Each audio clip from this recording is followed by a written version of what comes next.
에베소서 5장 22절에서 33절까지 말씀 우리 한 절씩 교독하도록 하겠습니다.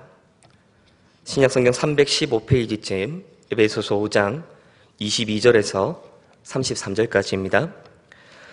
아내들이여 자기 남편에게 복종하기를 주께 하듯 하라.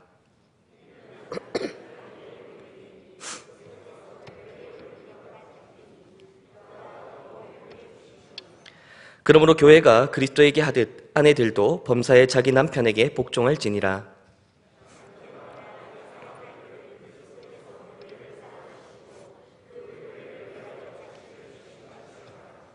이는 곧 물로 씻어 말씀으로 깨끗하게 하사 거룩하게 하시고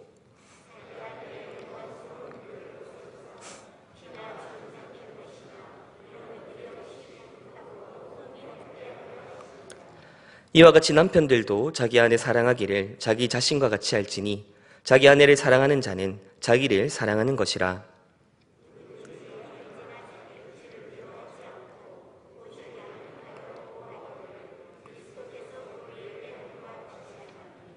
우리는 그 몸의 지체임이라.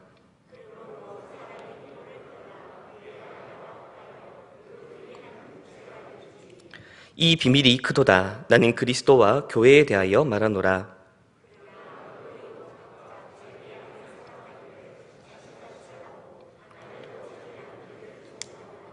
아멘.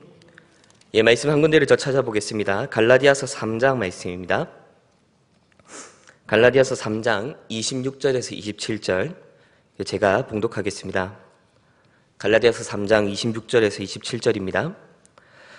너희가 다 믿음으로 말미암아 그리스도 예수 안에서 하나님의 아들이 되었으니 누구든지 그리스도와 합하기 위하여 세례를 받은 자는 그리스도로 옷 입었느니라. 아멘.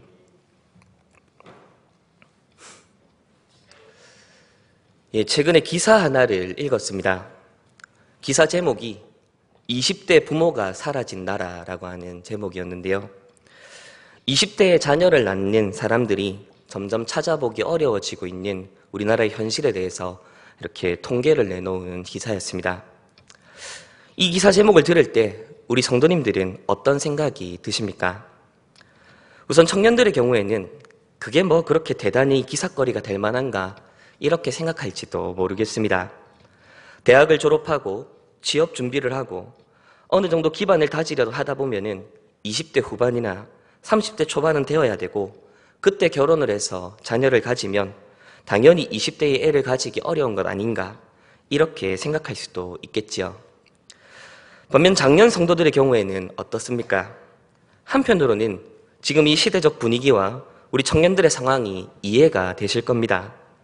요즘 시대에 취직하기 쉬운 것도 아니고 난임 부부들도 많아지고 있고 충분히 그럴 수도 있겠다 그렇게 생각하시겠지요. 그러나 다른 한편으로는 여전히 이 소식이 꽤 충격적으로 다가올지 모르겠습니다. 우선 제가 그랬습니다. 개인적으로 이 기사 제목을 읽자마자 헉 하는 탄식과 함께 저도 모르게 기사 내용을 쭉 읽어 나갔었습니다. 우리나라 출산율이 세계 최하위라고 하는 이 사실은 어제 오늘 이야기가 아닙니다. 최근 통계 자료에 따르면 현재 우리나라 출산율이 0.8명선 아래로 떨어졌습니다.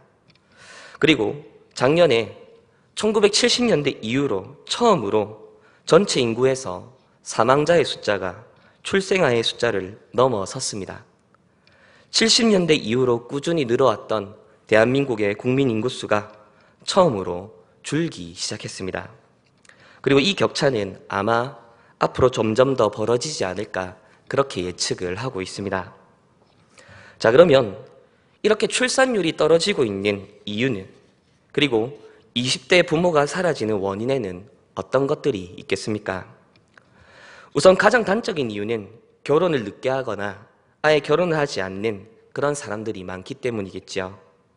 그렇다면 결혼을 늦게 하거나 혹은 하지 않는 그 이유는 무엇일까요? 사실 여기에는 너무나도 많은 그리고 복합적인 이유들이 존재합니다. 어떤 사람들은 이 시대의 개인주의 문화와 정서를 그 원인이라고 말을 합니다. 이때 이 개인주의 문화와 정서를 지적하는 이 말은 그저 긍정도 부정도 아니죠. 그저 이 시대의 분위기가 그러하다라는 의미에서 이런 말들을 합니다. 누군가의 아내, 누군가의 남편, 누군가의 아빠, 엄마로서의 정체성이 아니라 자기 자신으로서의 정체성을 추구하며 자기 자신의 인생을 즐기고 살아야 한다라고 하는 이 분위기가 결혼과 출산을 늦추고 있다. 그렇게 말을 하지요. 반면에 또 어떤 사람들은 이 시대의 사회 구조와 경기 침체를 그 원인으로 꼽습니다.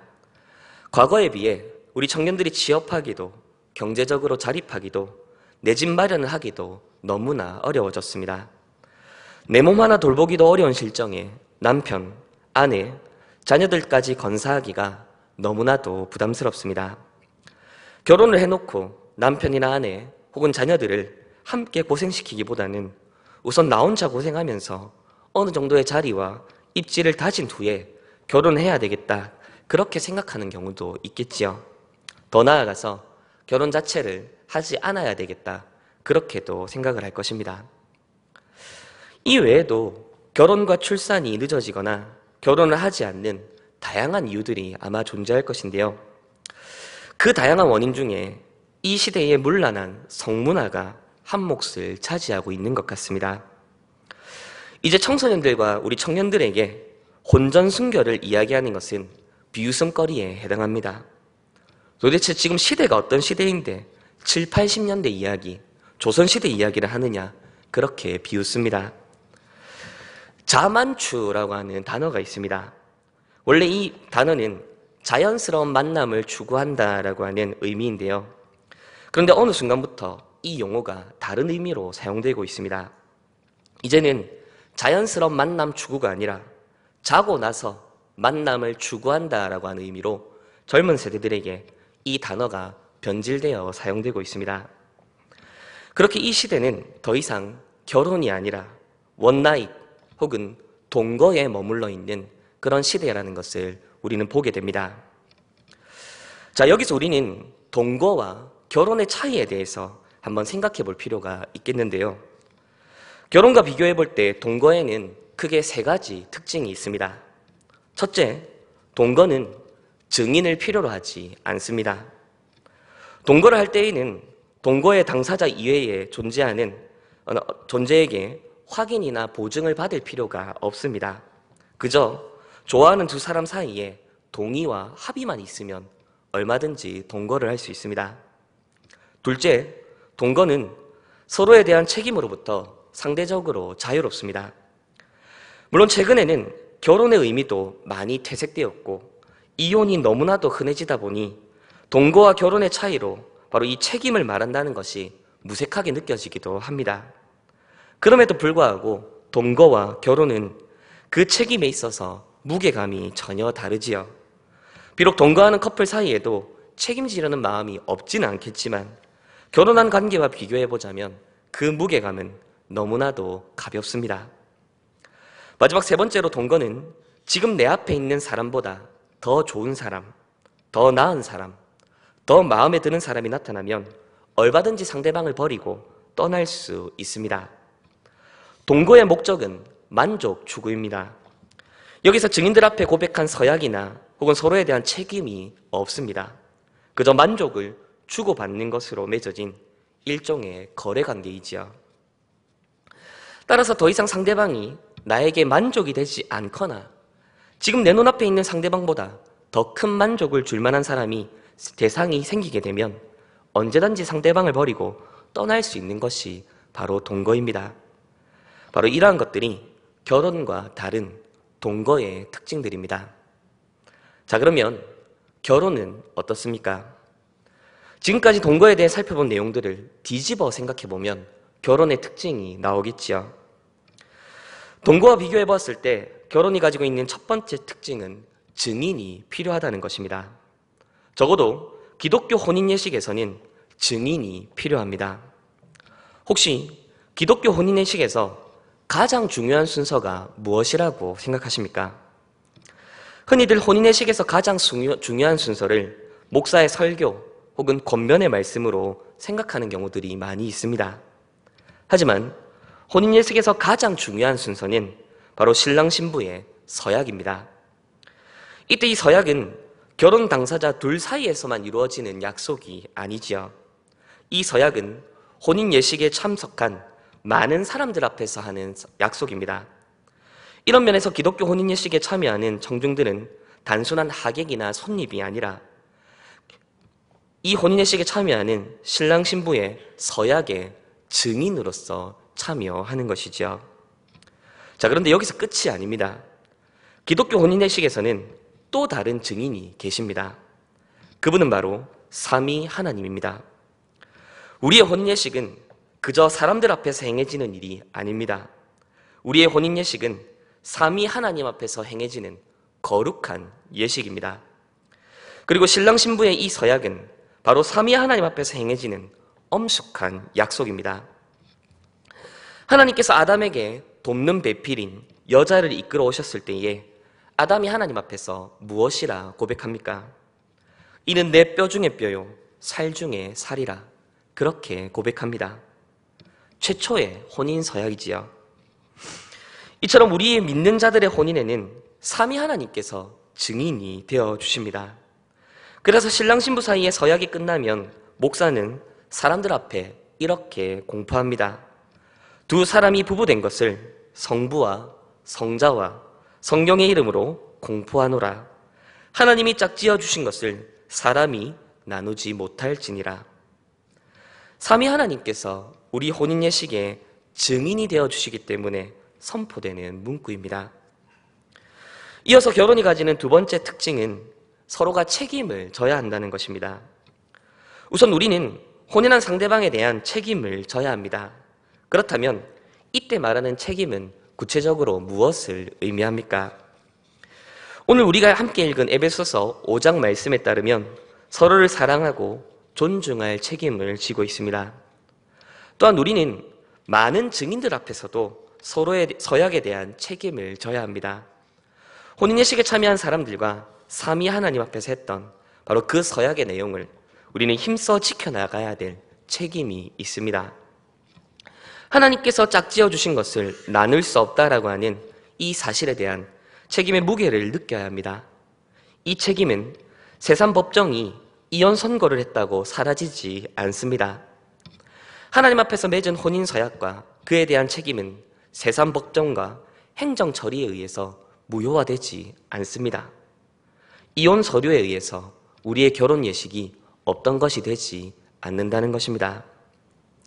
마지막으로 결혼이 가지는 세 번째 특징은 이제 더 이상 더 나은 사람을 찾지 않겠다라고 하는 고백과 선언이라는 사실입니다. 우리가 혼인하는 대상은 완벽한 존재가 아닙니다. 또한 우리가 혼인하는 대상은 영원히 변치 않는 존재도 아니지요. 결혼을 하기 전에는 알 수 없었던 약점과 부족한 점들을 결혼한 이후에 보게 될 수도 있습니다. 때로는 큰 갈등과 다툼을 하게 되는 경우도 있을 것이고, 세월이 지나면서 젊었을 때의 멋지고 아름다운 모습을 상실할 수도 있을 겁니다. 결혼 전에는 매력적이라 느껴졌던 그 부분들이 결혼 후에는 오히려 단점으로 느껴지는 그런 시간도 있겠지요. 젊은 시절 내게 만족을 주던 상대방의 모습이 세월이 지나며 사라져버렸을 수도 있습니다. 이때 동거하는 사이는 상대방이 나에게 만족을 안겨다주는 그 지점들이 사라졌을 때 얼마든지 상대방을 버리고 떠날 수 있습니다. 지금 이 사람보다 더 나은 만족, 새로운 만족을 안겨다줄 대상을 찾아 얼마든지 떠날 수 있지요. 하지만 결혼은 다릅니다. 결혼은 지금 내 앞에 있는 이 사람을 하나님께서 나에게 붙여주신 최고의 사람으로 받아들이며 고백합니다. 더 이상 이 사람보다 더 나은 사람을 찾지 않겠다 선언하는 것입니다. 상대방의 장단점을 평가하며 기준에 미치지 못하면 떠날 준비를 하는 것이 아니라 상대방의 연약함과 약점까지도 나의 것으로 삼아 짊어지고 가겠다라고 하는 것이 바로 동거와 결혼의 차이입니다. 자, 지금까지 우리는 동거와 결혼의 차이에 대해서 생각해 보았습니다. 자, 그런데 오늘 설교 주제는 성경적 결혼은 무엇을 의미하는가가 아닙니다. 주보를 보셔서 아시겠지만 오늘 설교의 주제는 세례입니다. 그런데 왜 우리는 지금까지 동거와 결혼의 차이에 대해서 살펴보았을까요? 그것은 바로 이 세례가 지니고 있는 의미가 바로 그리스도와 혼인을 하는 것을 의미하기 때문이지요. 우리는 흔히 세례라고 하면 죄 씻음을 떠올립니다. 물론 우리의 더러운 부분들을 물로 씻어내듯이 그리스도의 보혈로 우리의 죄를 씻고 용서받는 것을 떠올리는 것은 너무나도 당연합니다. 분명 세례는 우리의 죄 씻음을 보여주는 예식입니다. 그런데 이렇게 죄 씻음으로만 이해할 때에 많은 사람들이 빠지는 착각이 하나 있습니다. 그것은 이 세례를 그저 신앙생활을 하다 보면 어느 시점에 한 번 받고 지나가는 일종의 통과 의례로 여긴다는 것이지요. 그렇게 세례가 세례받은 이후의 삶에 대해서는 아무런 영향과 구속력을 발휘하지 못하고 있습니다. 하나님께서 사용하시는 은혜의 방편으로서의 역할과 효력을 발휘하지 못한다는 것이지요. 그렇게 많은 신자들에게 세례는 그저 신앙생활을 시작하고 1, 2년 안에 통과해야 되는 초보 단계, 입문 단계로 여겨지고 있습니다. 하지만 우리 그리스도인들에게 세례는 그저 신앙의 초보 단계를 통과하는 허례허식이 아닙니다. 오늘 보면 갈라디아서 3장 27절 말씀이 이렇게 말합니다. 누구든지 그리스도와 합하기 위하여 세례를 받은 자는 그리스도로 옷 입었느니라. 바울 사도는 우리가 세례를 받는 이유가 그리스도와 합하기 위함이다. 그렇게 설명합니다. 이때 그리스도와 합한다라고 하는 이 말은 바로 그리스도와 한 몸을 이루는 것을 의미하지요. 마치 남편과 아내가 혼인을 통해 연합하듯이 우리는 세례를 통해 그리스도와 합하여진다는 의미입니다. 일반적으로 우리는 결혼이라고 하는 것을 그저 인생을 살다 보면 거쳐야 되는 통과 의례 정도로 생각하지 않습니다. 그저 결혼식 하는 순간만 잘 지나면 되는 그런 일로 지부하지 않지요. 왜냐하면 결혼은 결혼식 하나만 잘하면 잘 지내고 나면 되는 일이 아니라 바로 그 이후에 우리의 모든 삶에 변화를 가져오는 예식이기 때문이지요. 세례도 마찬가지입니다. 세례는 그저 예수님께서 우리의 죄를 용서하셨다라는 것을 상징적으로 보여주기 위해 그저 우리 머리 위에 물을 끼얹는 퍼포먼스 정도가 아닙니다. 세례는 우리가 그리스도와 합하여 그리스도와 한 몸이 되었다는 것을 보여주는 예식입니다. 그리스도와 혼인관계로 들어가는 것을 의미하지요. 동거가 아니라 혼인입니다. 따라서 우리가 받은 혹은 앞으로 받을 세례는 우리의 삶에 구속력을 지닙니다. 결혼 전과 후의 삶이 전혀 다른 삶이듯이 세례 전과 세례 후의 삶은 전혀 다른 삶입니다. 그런데 사실 세례를 받기 전이나 세례를 받은 이후나 우리의 삶은 크게 달라지는 것 같지 않아 보입니다. 세례를 받기 전에도 우리는 예수님을 믿을 것이고 세례를 받은 이후에도 예수님을 믿을 것이기 때문이지요. 세례라고 하는 예식 자체가 우리에게 믿음을 만들어주지는 않습니다. 근데 이것은 결혼도 마찬가지지요. 결혼식이라고 하는 예식이 갑자기 우리로 하여금 배우자를 사랑하도록 만들어주지 않습니다. 결혼을 하기 전에도 상대방을 사랑했고 결혼을 한 이후에도 상대방을 사랑할 것입니다. 자, 그렇다면 무엇이 바뀝니까? 그것은 바로 관계입니다.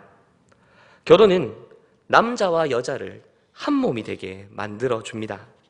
바로 남편과 아내가 되도록, 부부가 되도록 만들어주시오. 성령님께서 이 둘을 하나로 연합시켜 주십니다. 바로 이 관계의 변화로 인해 남편과 아내는 서로를 사랑할 책임을 지닌 존재가 됩니다. 서로가 서로에 대해 더 나은 짝이 없다라고 하는 고백과 약속 가운데 살아가도록 만들어줍니다. 하나님께서 짝지어 주신 것을 나눌 수 없다라고 하는 그 고백으로 살아가도록 만들어줍니다. 세례도 마찬가지입니다. 세례는 그리스도를 향한 우리의 믿음을 인치고 확인하는 예식입니다. 성령님께서는 바로 이 세례 예식을 사용하여 그리스도를 향한 우리의 믿음을 인치시고 확증해 주십니다. 그렇게 우리를 그리스도를 향한 우리의 믿음을 그리스도와 연합시켜 주시고 한 몸 되게 해 주십니다. 그렇게 우리로 하여금 예수님 안에서 예수님과 더불어 예수님과 함께 그렇게 예수님으로 인해 살아가도록 만들어 주는 것이죠. 따라서 세례를 받은 우리, 그리고 앞으로 세례를 받을 우리는 이전과는 전혀 다른 삶을 살아갑니다. 우리는 공예배 시간, 성도들이 함께 참여한 그 자리에서 세례 서약을 합니다. 다른 증인들 앞에서 예수님을 우리의 신랑으로, 우리가 그리스도의 신부로 참여하는 세례 서약을 하였습니다. 그때 우리는 무엇이라고 서약을 했었습니까? 우리 앞에 화면을 같이 한번 볼까요? 우리 교단에서 사용하는 세례 서약문인데요. 우리 같이 한번 읽어보도록 하겠습니다. 1.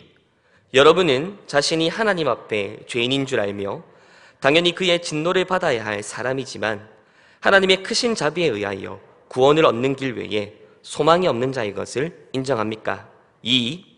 여러분은 주 예수 그리스도가 하나님의 아들이심과 죄인의 구주이심을 믿으며 복음에 말한 바와 같이 구원하실 이는 오직 예수 그리스도 한 분뿐인 줄을 알아 그를 영접하고 그에게만 의지하기로 서약합니까? 3. 여러분은 지금 성령의 은혜만을 의지하고 그리스도를 따르는 자가 되어 모든 죄를 버리고 그의 가르침과 모범을 따라 살기로 서약합니까? 4. 여러분은 이제부터 교회의 관할과 지리에 복종하고 성결과 화평을 이루도록 노력하기로 서약합니까? 이 서약을 따라 우리는 성부와 성자와 성령의 이름으로 세례를 받습니다. 예수님과의 혼인관계로 들어갑니다. 따라서 우리는 이 서약에 대한 책임을 져야 합니다. 하나님과 수많은 증인들 앞에서 서약한 이 내용을 최선을 다해 지키려고 노력해야 합니다. 이제는 신랑 되신 그리스도 외에 우리 삶의 진정한 만족과 기쁨, 구원과 안식을 안겨다 줄 대상이 없다고 여기며 오직 그리스도만을 의지하며 살아가야 합니다. 그러나 안타깝게도 너무나도 많은 성도들이 세례가 지니고 있는 바로 이 의미, 곧 우리의 신랑 되신 그리스도와의 혼인이라고 하는 이 의미를 잘 모릅니다. 그래서 세례를 신앙생활 초기에 거쳐야 하는 통가의례, 허례허식 정도로 생각을 합니다. 신앙에 입문하면서 큰 죄를 씻어내는 정도로만 생각하는 것이지요.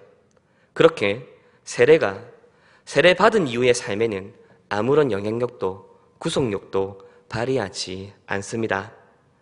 그저 다른 사람들이 세례받는 모습을 보면서 내가 세례를 받던 때를 추억하는 추억팔이의 도구 정도로 전락해 버렸습니다. 그러나 기억합시다. 우리는 세례를 통해 그리스도와 연합한 자들입니다. 그리스도와 합하여 한 몸을 이룬 자들입니다. 세례는 우리의 삶에 엄청난 변화를 가져왔습니다. 그런데 여기에는 한 가지 문제점이 있습니다.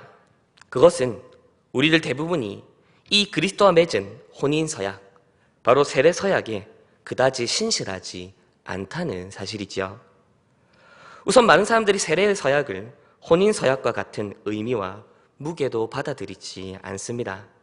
그러다 보니 너무 쉽게 세례 때 했던 그 서약의 내용들을 잊고 지내고 어기고 지내고 있지요. 그러나 세례 서약의 무게와 그 중요성을 아는 자들이라 하더라도 우리는 너무나도 쉽게 이 서약의 내용을 쉽게 파기해버립니다. 우리는 세례 서약에서 우리가 하나님 앞에 죄인인 것과 하나님의 진노를 받아 마땅한 죄인이라 고백을 했습니다. 하지만 막상 우리의 삶은 여전히 내 자신의 의, 나의 배경, 나의 소유, 나의 지식과 지혜를 의지하고 자랑하며 과신하는 태도를 보입니다. 내가 남보다 낫다 싶으면 교만하고 우쭐해지며 내가 남보다 못하다 싶으면 시기하고 부러워하며 우울해집니다. 우리는 오직 예수 그리스도만을 의지하며 그분만이 우리의 유일한 소망과 구원이라 고백하였습니다. 하지만 막상 우리는 그리스도 외에 다른 것들로부터 만족과 기쁨을 얻는데 너무나도 분주합니다. 그리스도께서 안겨다 주신 칭의, 성화, 양자됨, 영생, 예배, 성도들과의 교제보다도 우리를 즐겁고 행복하게 만들어주는 다른 것들을 추구하는데 너무 바쁩니다. 우리는 성령을 의지하여 모든 죄를 버리고 그리스도를 따르는 자가 되겠다 약속했습니다. 하지만 우리는 너무나도 습관적으로 그리고 반복적으로 죄악에 빠져 허우적대는 삶을 살아갑니다. 우리는 출애굽한 이스라엘 백성들이 광야에서 방황하는 모습을 보며 너무나도 쉽게 그들을 비방합니다. 우리는 예수님께서 십자가를 향해 나아가실 때 그 곁을 지킨 제자들이 하나도 없었다라는 사실을 보며 너무나도 쉽게 12 제자들을 정죄합니다. 그러나 세례 서약 이후 우리의 삶을 돌아봅시다. 과연 우리는 우리의 신랑이신 그리스도 앞에 정결하고 거룩한 신부입니까? 우리는 그리스도 앞에 맺은 서약에 얼마나 신실합니까? 어쩌면 우리의 모습은 호세아서에 등장하는 고멜과 다를 바 없지 않습니까? 자, 그러나 기억합시다. 우리의 불순종, 우리의 어그러짐, 우리의 신실치 못함에도 불구하고 우리에게는 신실하신 신랑, 우리 주 예수 그리스도께서 계십니다. 예수님께서는 우리의 신실하지 못함에도 불구하고 여전히 우리와 맺은 그 언약에 신실하십니다. 우리는 날마다 주 앞에서 맹세한 그 서약을 잊고 그것을 어기고 주를 떠나려 합니다. 하지만 예수님께서는 변함없는 신실함으로 여전히 우리의 신랑으로 머물러 계십니다. 네가 서약에 신실치 못하였으니 나를 떠나라. 그렇게 내치지 않으십니다. 오히려 더욱더 우리를 찾으시고 우리를 부르시고 우리를 당신께로 나아오라 말씀하십니다. 오늘 본문 에베소서 5장 26절, 27절 말씀을 함께 읽어볼까요? 에베소서 5장 26절에서 27절입니다. 이는 곧 물로 씻어 말씀으로 깨끗하게 하사 거룩하게 하시고 자기 앞에 영광스러운 교회로 세우사 티나 주름 잡힌 것이나 이런 것들이 없이 거룩하고 흠이 없게 하려 하심이라. 아멘. 물로 씻었다라고 하는 것은 바로 우리가 받은 세례를 의미하지요. 세례로 우리는 예수님의 은혜로 말미암아 죄씻음을 받았습니다. 그러나 예수님께서 우리를 깨끗하게 하시는 그 일은 거기서 멈추지 않습니다. 예수님께서는 또한 말씀으로 우리를 깨끗하게 하십니다. 우리를 거룩하게 하십니다. 우리를 티나 주름 잡힌 것이 없이 거룩하고 흠이 없게 하시기 위해 여전히 우리를 깨끗하고 정결하게 만들어 가십니다. 우리는 신실하지 못한 신부입니다. 우리는 세례서약을 제대로 지키지 못합니다. 날마다 넘어지고 쓰러지고 신랑 대신 예수님이 아니라 다른 대상들을 더 즐거워하는 경우들이 너무나도 많습니다. 그럼에도 불구하고 우리 예수님께서는 우리와 맺은 이 혼인서약을 결코 파기하지 않으십니다. 오히려 더욱더 우리를 부르시고 찾으시고 붙드십니다. 이때 예수님께서 사용하시는 것이 바로 그리스도의 말씀입니다. 언약의 말씀, 계명의 말씀, 복음의 말씀을 사용하여 우리를 지금도 부르십니다. 말씀이 우리에게 주어질 때 때로 그것이 너무 부담스럽게 느껴집니다. 안 그래도 말씀대로 살지 못해서 너무나도 힘든데 또다시 말씀이 주어질 때에 부담만 커지는 그런 기분이 들지요. 때로는 바로 그 부담으로 인해 포기하고 싶은 마음도 들 때가 있을 것입니다. 하지만 말씀이 우리에게 주어지는 것은 주께서 우리를 버리지 않으셨다는 것을 보여줍니다. 말씀이 우리에게 선포되는 것은 주께서 우리를 포기하지 않으셨다는 것을 의미합니다.